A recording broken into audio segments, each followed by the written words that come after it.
Mais oui, tous les cambrioleurs ne s'appellent pas Arsène Lupin et ils ne laissent pas un petit mot sur le piano.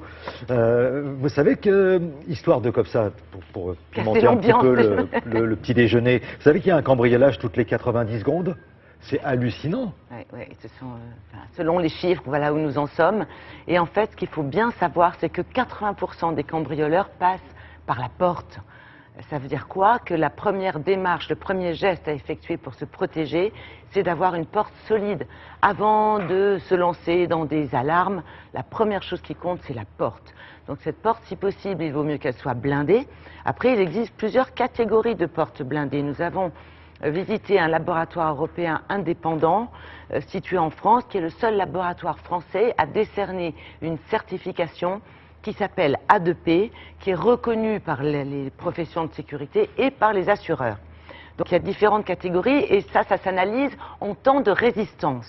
C'est-à-dire vous avez 5 minutes, 10 minutes, 15 minutes de résistance de la porte avant qu'elle ne puisse s'ouvrir. Mais quand on parle de 15 minutes, qui est le temps maximum, il faut bien comprendre que c'est en laboratoire.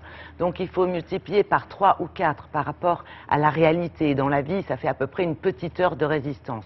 Pourquoi ? D'abord parce qu'en laboratoire, il n'y a pas le même stress que pour un cambrioleur. Ensuite, tous les outils qui sont normés sont réunis.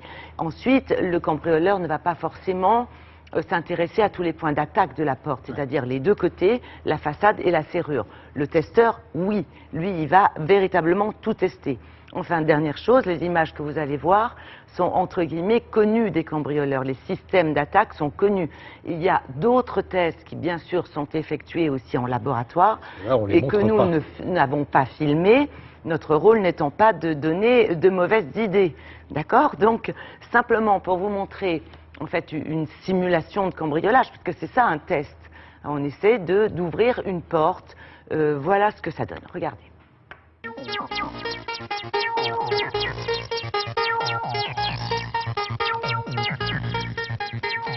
Le bloc-porte qui est derrière nous, c'est un bloc-porte certifié A2P BP3, c'est le top niveau de la certification.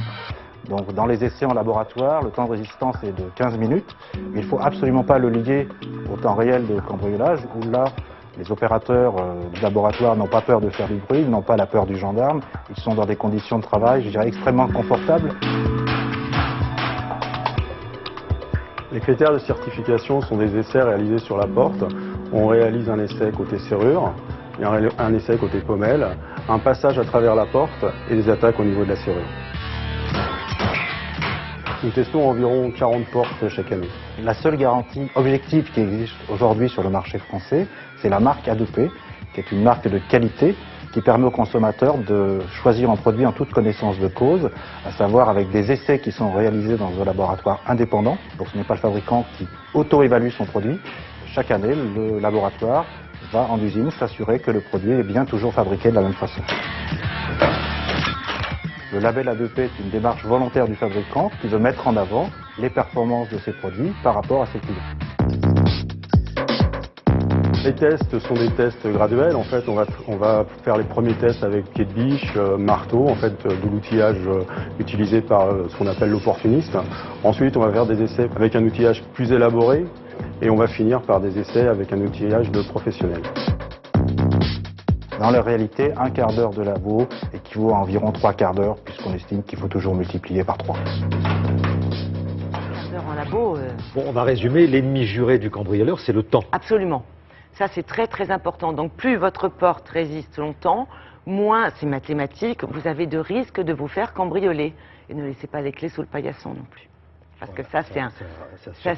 Le cambrioleur, c'est un être, entre guillemets, normal. C'est-à-dire qu'il va essayer de passer par la porte et son premier geste, ça va être de regarder si par hasard les clés ne seraient pas sous le paillasson. Et voilà. Souvent, c'est aussi un observateur. Il ne faut pas l'oublier, ça non plus. Voilà, absolument. Une boîte aux lettres pleine attire l'attention. Faites suivre votre courrier. Merci beaucoup, Isabelle. Voici ce qui vous attend dans le journal de 8 heures. Nous reviendrons.